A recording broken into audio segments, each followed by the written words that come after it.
When I was in the South Pacific, not too far from the equator, I was in charge of a chemical depot on the island of Guam.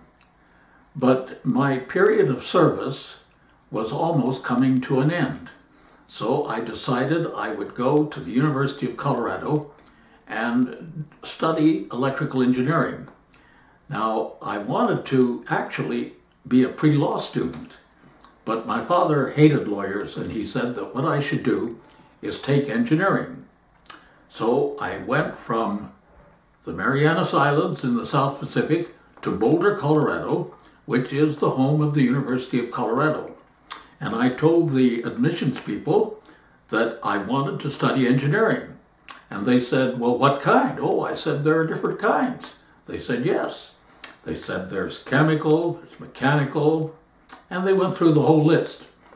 Well, I said, do you have a branch of engineering that has a lot of mathematics? And they picked electrical. So I said, well, that's for me. I'm going to be an electrical engineering student. Well, unfortunately for me, electrical engineering also included a laboratory. Well, as a part of the curriculum, I went to the laboratory, and the lab instructor said, what are you doing here? I said, well, I've come to participate in the lab. He said, fine. And then he said to the other students, our first experiment will be to run and test the induction motor.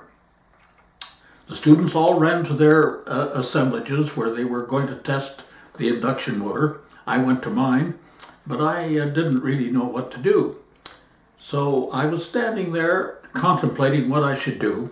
The instructor came over and he said, why aren't you connecting up the induction motor? I said, well, I don't really know what an induction motor is.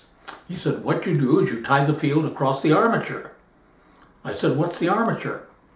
He said, are you sure you're in the right class? He looked at my card. Yes, I was in the right class. He explained to me what to do, and I did it. But every time after that, when I went to the lab, he would come over to see what I was doing. Well, I must have been doing all right because I managed to pass the course.